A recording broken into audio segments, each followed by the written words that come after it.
Hey, welcome back to Titan Wash Tech. Today you're joining me in front of a splasher class in Tifton, Georgia. Site I'd wanted to come to do a review because it's a brand new site. It's only been open, I want to say, somewhere between 3 and 6 months. But here, disaster has struck. Now, when you have a car wash, it's an unattended building. They're normally, out in wide exposed areas. You have the option here of having a natural disaster. We have those in the south, lots of tornadoes and hurricanes and whatnot. Someone might drive into the building.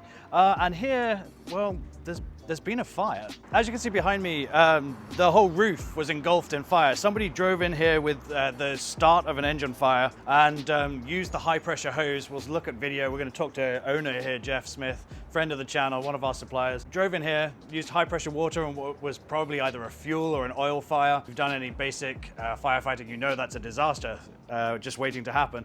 And sure enough, the whole roofline engulfed in flame. And like I say, this is a 3 to 6 month old site. You can just see how the paneling in the ceiling completely melted. All of the banners are melted. Credit to the DNS meter box. Stainless steel's in really good shape. The decal's in good shape. Obviously the bill acceptor cover, that's actually protected the bill acceptor, so fair play. CryptoPay's not fared too well and the Dixmoor timer cover is melted, but the meter box as a whole not fared too badly. As we come into the bay, you can see that the signage has obviously suffered, but the actual bay equipment is not done too badly. The booms are there, the brush is fine. I mean, the hog's hair is, resistant to heat, so that's great. But can you imagine, this is your business. You've spent $1.5 million on this, and within 3 months it's burnt down, and you're gonna be closed for 2 to 3 months. It's absolutely heartbreaking. We're gonna talk to Jeff, and let's see what the plans are. We're also gonna come back once everything is reopened and see just how quickly you can turn this around, how you can go from disaster to reopening a business. It shows the importance of having good insurance coverage, because this would be a nightmare if you weren't well insured. Let's get some footage, and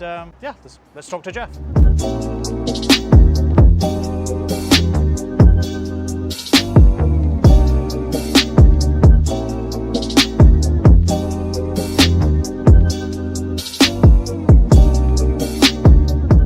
All right, so we spoke about Jeff's wash down in Tifton, Georgia. The wash had a big fire, and Jeff's going to tell us a little bit about what happened, and I probably should have checked that both mics are on, and they are, which is great. So, Jeff, when you just tell us what happened, how you found out about the issue and everything? Well, it was a Friday night, last day of the month of February, and the alarm system went off, and I got a call from my security system, said there was a fire. I said, there's no way there's a fire. Fire at a car wash. And so then, long story short, a customer had pulled in with a car that was smoking already, on fire. It burnt half the car wash down and put us out of business. We talked about this when I was on site. And you get it, your engine's on fire, you have adrenaline pumping. If you haven't done any firefighting training at any point, you don't know that spraying water on an oil fire is going to cause chaos. And we watched the video. Have you sent me that video again? And the fire that comes out of it is pretty quick and pretty powerful. Yeah, it got intense quickly. When you saw brown spots showing up on the hood, that it was getting ready to really go. But anyway, it caught fire, took out 3 self-serve bays, knocked out the ceiling in the pump rooms, took out all the electric, took out the ceiling in the automatic bay, and so we were shut down. Yeah, and how long has that place been open? It was fairly new, right? I'd opened up in June last year. Yeah, wow. And, these aren't small investment buildings. And Jeff has a good site. He always has the best equipment that DNS will sell it. And as we saw on site, the meter boxes survived really well. Yeah. All of your signage is melted to it. looks like the Marshmallow Man from Ghostbusters. Yeah. And the meter boxes are great. Insurance, we talked about insurance being really important, and we're with Erie and we have great coverage. They've been really helpful for everything we've had, including a disaster that's coming up in a video shortly with some fuckwit who can't drive for shit. But how did you deal with insurance? Was that easy for you? Were they problematic? Or? Well, of course, the customer who pulled into the bay, they had minimum Georgia, which was, I think, $25K. So I got a letter about a month later from their company. I'll leave that company probably. Oh, yeah, of course. We'll just leave it alone, right? No, we don't care. No. Oh, we don't care? Well, we won't slander anyone just in case they come exactly. up to us. No. So anyway, they told me that they didn't think their customer was responsible for the fire. Oh, they thought the water was responsible. Yeah. So anyway, I turned it over to my insurance company of the letter, and they said, "But Jeff, don't worry about this. This is typical." And they said they obviously haven't seen the video because we had good cameras. Absolutely. Yeah. We had it all on video. But anyway, So yeah, my insurance company's going to have to end up paying for it. That's what what's really frustrating as a business owner is we pay a lot for our insurance, and through no fault of our own, our insurance premiums are going to go up because people have damaged our property and have not properly insured. But the guy that's hit our building is really well insured, but because we have to do a loss of income claim, our insurance is going to go up because we're going, what is the point of us making a claim? We're going to close for 3 weeks for that repair. So today is the first day of the show. It's the end of April. You're looking to open in a week's time. So what will you do down for 2 months total? 2 whole months.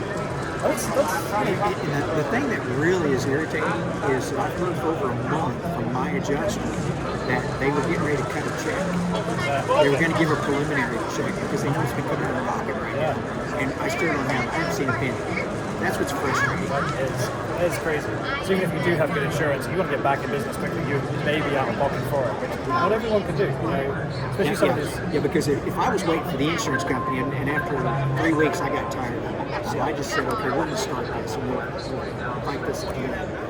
Yeah, they're in no hurry to get you back up and running. No. And what I tried to get the insurance company adjuster to understand is that I put a lot of money in the marketing. I don't need to lose those customers and have to go back and get them again. So one important question. You were open for 8 months with the site. Was there anything that you learned in that time that with the rebuild you changed or you improved or anything that lingered on you for a while? You're like, maybe if I did it again, I would do it differently.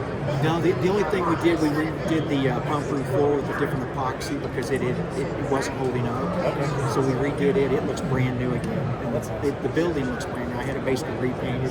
She's ready to go again. And your IQ is fine? Oh yeah. And you used pump equipment in the IQ software? We think so. Now we put 3-phase to everything and tried to test motors and things, and everything came on, but we don't know about some of the electronics until we actually get it running. Yeah. We know we got a couple I/O boards that we think are popped because you got to think when the fire was burning the 3-phase power over it shorts it out. Yeah. But we're hoping. Hopefully you don't get the issues like with a lightning strike. We have electrical gremlins for a while. And that's something else you have to get the insurance companies to understand that reliability means everything in our business. Absolutely, yeah. And it's like I can't take a chance of having ghosts in the line and things like that. When we call ghosts, we can't have problems. It's got to be 100%. I mean, the IQ product is so smart with all the computers and power, and if the computer gets scared, it just stops working. So we can't have that. Awesome. Well, I'm glad that you'll be back up and running in a week. I'm going to try and get back down there at some point. Okay. Have you send me some pictures and some videos around these. Jeff, thank you for your time as always. Really appreciate it. Thank you. I mean, good news, this is about $25,000. This hasn't been affected at all. So that's a fantastic thing to have not lost. We'll lower that insurance claim value. And obviously this side is just really nice signage. That's not been affected. But yeah, you can just see through the roof of the pump room. What a nightmare. Well, one aspect I really like here is the super AV or ATV bay on the end. I mean, yeah, it's plenty of damage, but this is probably the bay that they could reopen the wow, no, all the hoses are bent. But really nice on the end of the building. All the signage is there. Nice simple drain. Good barrier there so that you can't run over things or get too close to the roof. Really smart. Gosh, I hope they get this open again soon. So that's been a look at the disaster that's happened here. We will revisit when they reopen. I want to see how long it takes, what improvements they can do, and whether they learned anything in the first 3 to 6 months of operation to see if they want to make any changes with the insurance money. And we'll find out more from Jeff when we talk to him. Probably already talked to him depending on how I edit this video. If you like this one, that's an interesting one. It shows the real life that it's not just collecting quarters. Please consider subscribing and leave a comment. Let me know if you're struggling in business. There's lots of people right now finding it hard. It's a tough game, lots of competition with the tunnels. And yeah, start the conversation. Let's see what we can do as a community, build bigger businesses, move on to bigger things.